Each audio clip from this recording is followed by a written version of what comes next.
आजमगढ़ में हरऔदी कला केंद्र में ग्रामीण चिकित्सक सामाजिक एसोसिएशन द्वारा स्थापना दिवस मनाया गया, जिसमें मुख्य अतिथि डॉक्टर सुभाष सिंह ने दीप प्रज्वलित कर कार्यक्रम का शुभारंभ किया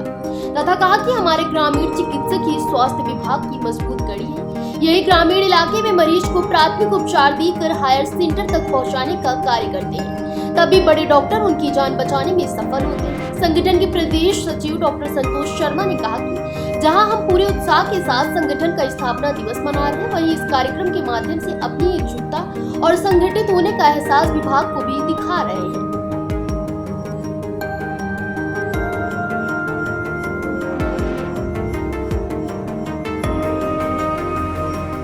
डॉक्टर अनिल सरोज, प्रदेश उपाध्यक्ष, ग्रामीण चिकित्सक सामाजिक एसोसिएशन उत्तर प्रदेश। आज का कार्यक्रम ग्रामीण चिकित्सक सामाजिक एसोसिएशन का स्थापना दिवस एवं सम्मान समारोह है और इसमें जो भी पदाधिकारी हमारे हैं, ब्लॉक अध्यक्ष है, जिला अध्यक्ष है और जो भी पूरी कमेटी है, अभी क्योंकि लंबी लिस्ट है, सभी का नाम लेंगे तो काफी समय लग जाएगा, तो सभी लोगों के सहयोग से यह कार्यक्रम हो रहा है। मेन उद्देश्य है हमारा कि सरकार से मांग है, क्योंकि हर साल यह स्थापना दिवस होता है, 5वां स्थापना दिवस है और उद्देश्य ये है कि सभी जो हमारे ग्रामीण चिकित्सक भाई हैं अपना जो है कि 24 घंटा सेवा देते हैं और इमरजेंसी में भी वही लोग, किसी को यदि पेट में दर्द हुई, डायरिया होगा, कोई फर्स्ट एड पहले ग्रामीण में ही मिलता है, ज़्यादा दिक्कत हुई तब वो लोग उन लोगों को हायर सेंटर पे भेजा जाता है,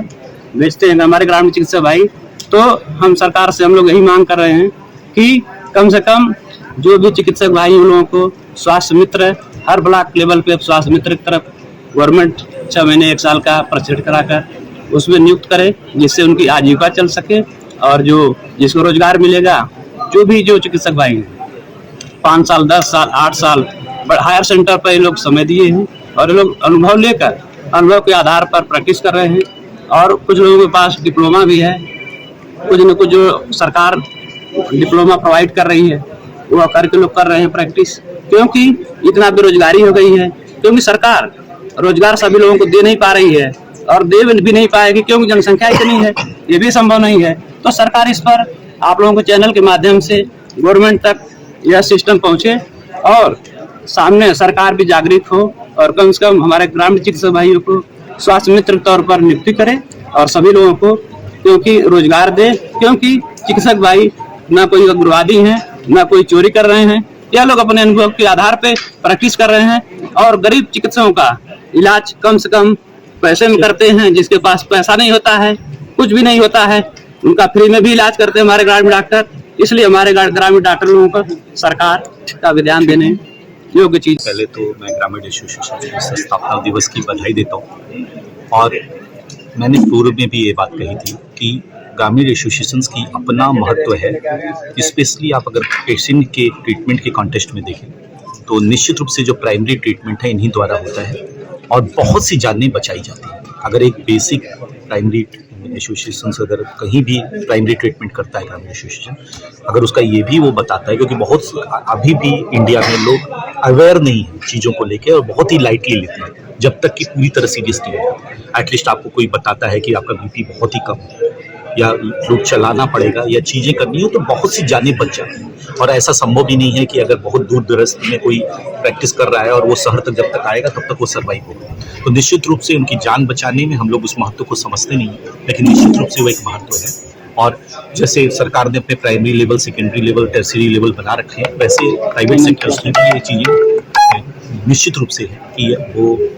हमें वहाँ पे प्राइमरी ट्रीटमेंट कराना है। उसके बाद अगर उन्हें लगता है कि नहीं हमें किसी स्पेशलिस्ट या सुपर स्पेशलिस्ट की ज़रूरत है तो उस लेवल पे उनको खुद भी रिफर करते हैं और बता देते हैं पेशेंट को कि आप यहाँ पे इनको कंसल्ट कर लीजिए, क्योंकि हमने प्राइमरी अभी जाननी चाहिए, लेकिन इन चीज़ों में इन चीज़ों की ज़रूरत और पड़ेगी जो हमारे अभी यहाँ पे संभव नहीं है। इंफ्रास्ट्रक्चर वाइज कई बार क्या होता है कि कम्पिटेंसी होती भी है लेकिन इंफ्रास्ट्रक्चर वो नहीं होता। मान लीजिए किसी के पास सीपैप या वेंटिलेटर नहीं है और ऑक्सीजन, केवल बेसिक ऑक्सीजन से कोई ऑक्सीजन मेंटेन नहीं हो रहा है, तो निश्चित रूप से वो कहते हैं कि आप थोड़ा बड़े सेंटर्स पे दिखा दीजिए कि हो सकता है और बेहतर है।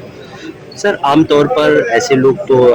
ग्रामीण क्षेत्रों में प्रैक्टिस करते हैं और डिग्रियों के साथ करते हैं, मगर इस बीच में बहुत से ऐसे लोग होते हैं जो अनाधिकृत रूप से करते हैं, तो सरकार को किस तरह से इस पे ध्यान देना चाहिए? अनाधिकृत रूप से मुझे लगता है कि अगर अनाधिकृत रूप से करते हैं तो लीगली रूप से वो गलत ही है, लेकिन उसका एक अपना एक प्रोसेस है कि अगर वो वहाँ पे उस चीज़ों को बहुत अच्छे ढंग से कर रहे हैं तो ट्रेनिंग के भी कोर्सेज आते हैं, जैसे फेलोशिप भी MBBS के बाद भी जरूरी नहीं कि हर आदमी स्पेशलिस्ट हो, पर्टिकुलर चीज़ों में 5 महीने 6 महीने साल की ट्रेनिंग होती है। तो सरकार को इस तरह के किया जाए। ऑलरेडी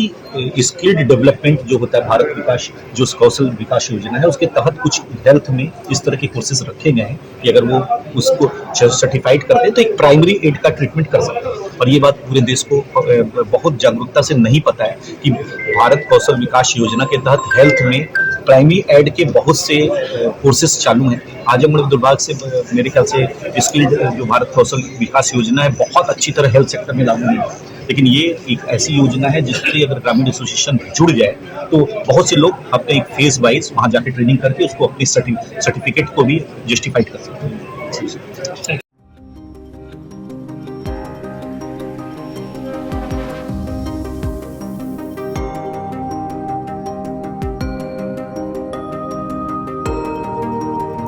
फिलहाल इस खबर में बस इतना ही।